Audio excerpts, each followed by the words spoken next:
Oh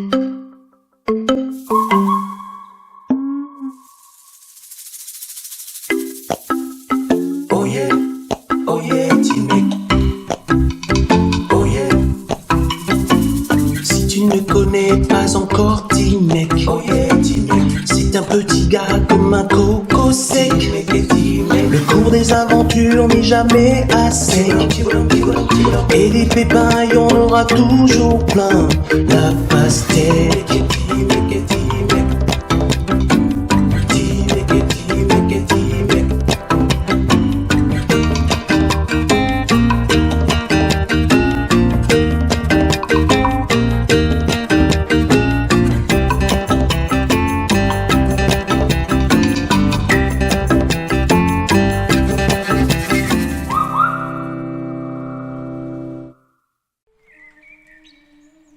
Moumeka, la fourmi, habitait une vallée entourée de cases abandonnées.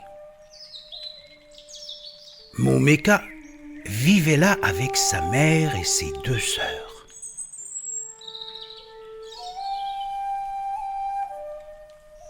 Alors qu'il nettoyait sa plantation, Moumeka entendit des cris qui venaient de la rivière.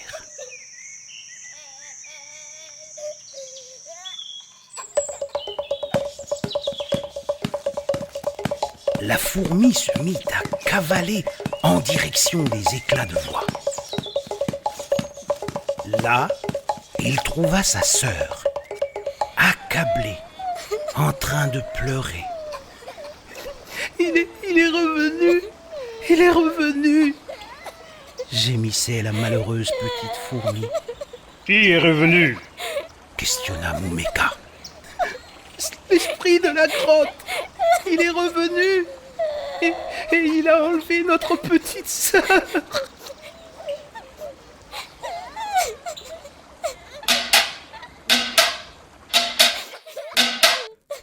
Le soir, autour de la marmite, la mère fourmi se lamentait.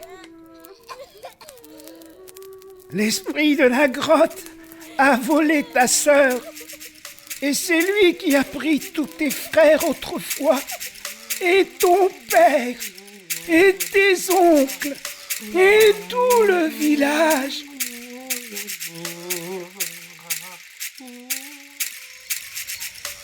Moumeka prit un morceau de feu. Il se dirigeait maintenant vers sa case. Allons dormir. Demain, j'irai dans la grotte de l'esprit retrouver nos familles.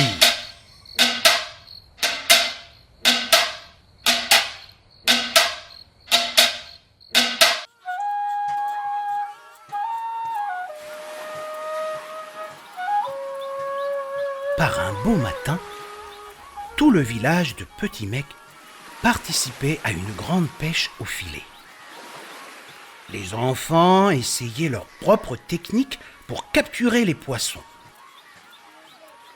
Ils avaient tressé de longues lianes en guise de filet. Personne ne pouvait douter de leur ténacité. Et les petits pêcheurs capturèrent de nombreuses prises. C'était surtout des algues. À la fin de la matinée, Petit Mec s'endormit avec son filet bien rangé dans un panier. Soudain, une supplique attira l'attention du petit garçon.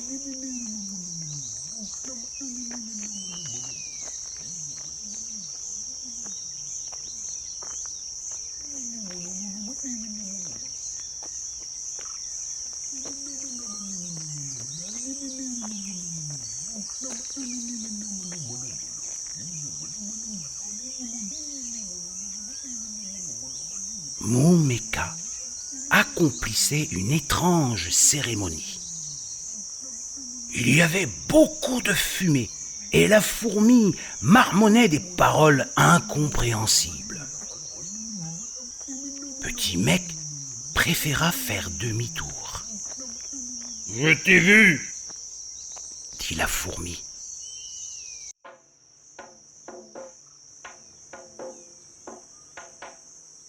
Petit Mec s'excusa d'avoir dérangé la fourmi. « Es-tu l'esprit de la grotte ?»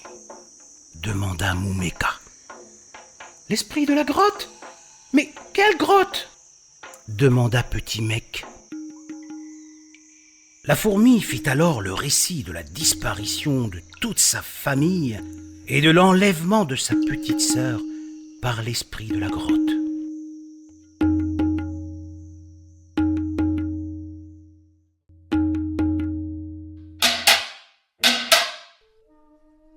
J'irai jusqu'au fond de cette grotte pour récupérer ma sœur, murmura la fourmi.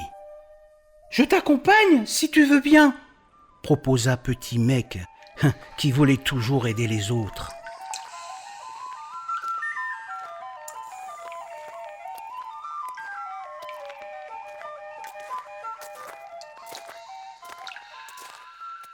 Au fond de la grotte, une étrange musique se frottait aux parois.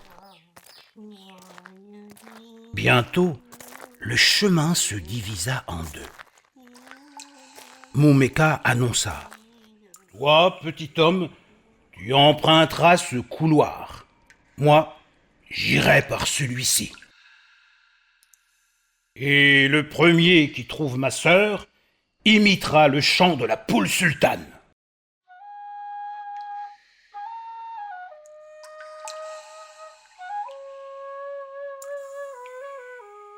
C'est ainsi que tout au fond d'une grotte, Petit Mec cheminait seul dans un immense et sombre tunnel.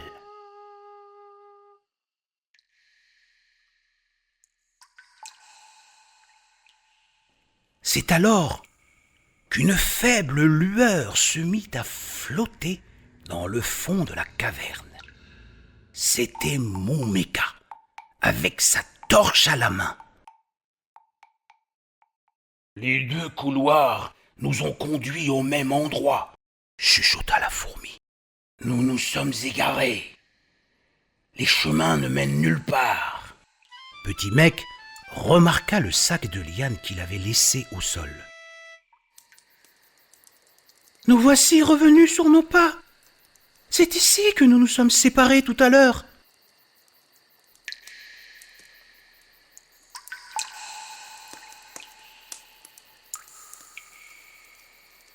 Oh, que c'est étrange ! S'exclama la fourmi.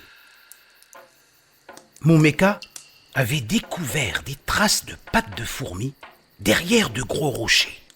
« Avançons par là !» dit-il. Avant de reprendre l'exploration, Petit Mec vérifia que ses lianes étaient bien dans son panier. Au fur et à mesure que les deux explorateurs avançaient, Petit Mec déroulait les lianes. « Comme cela, nous retrouverons le chemin du retour !» murmura Petit Mec. Brusquement, l'étrange musique s'était arrêtée. D'autres sons s'élevaient du fond de la caverne. De partout montaient des cris. C'était le chant de poule sultane. À la lueur de sa torche, Petit Mec aperçut des fourmis qui sortaient des parois. Il y avait la sœur de Moumeka et ses frères, son père, ses oncles et toutes les fourmis du village. Mais là-bas, au fond du couloir, arrivait lentement l'esprit de la grotte. « Suivez-moi !» hurla Petit Mec.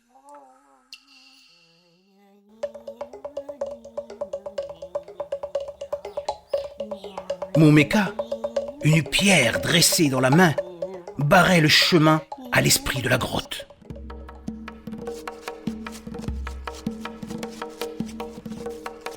Tout le monde fuyait en suivant les lianes que Petit Mec avait semées. L'esprit de la grotte souffla sur la flamme des torches.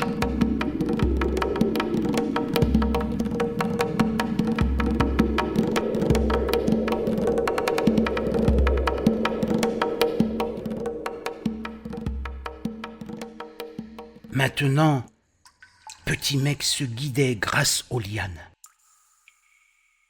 Il imita alors le chant de la poule sultane. « Suivez le chant !» dit-il aux fourmis. « Suivez le chant !» Et toutes les fourmis coururent derrière le chant de la poule sultane. Mais l'esprit de la grotte siffla soudain un autre chant. Un chant entêtant qui mangeait tous les autres sons. Vous n'irez pas loin, hurlait l'esprit de la grotte. Et le monstre sauta par-dessus Moumeka. Il s'est lancé à toute vitesse vers les fugitifs. Mais Babou, le voilà qui s'en mêle les pattes dans les lianes. Il roule, il roule.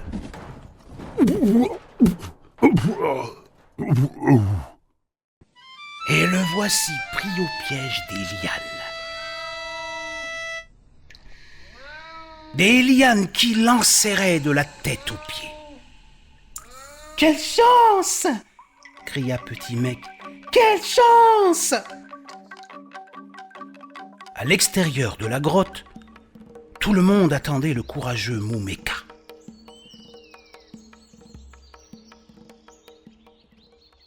Les fourmis remercièrent Petit Mec. « Nous étions prisonniers et obligés de travailler tout au fond de la caverne. » Devant la grotte, une clameur s'éleva. C'était Moumeka.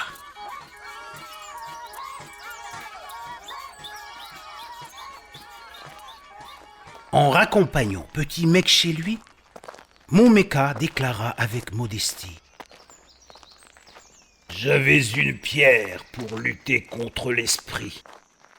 Mais toi, tu as utilisé ton intelligence, petit homme, et tu nous as sauvés. »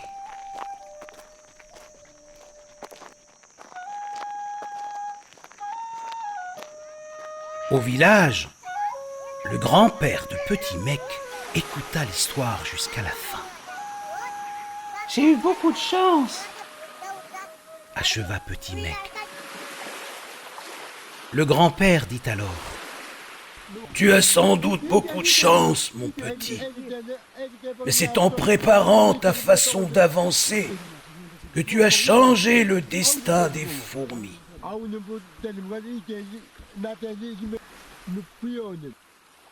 C'est ainsi que Petit Mec avait appris que la vie sait être généreuse envers ceux qui réfléchissent, et particulièrement envers ceux qui réfléchissent bien avant d'agir.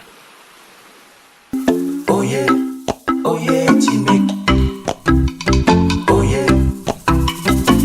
Si tu ne connais pas encore petit mec, oh yeah, petit mec. C'est un petit gars comme un coco sec. Le cours des aventures n'est jamais assez.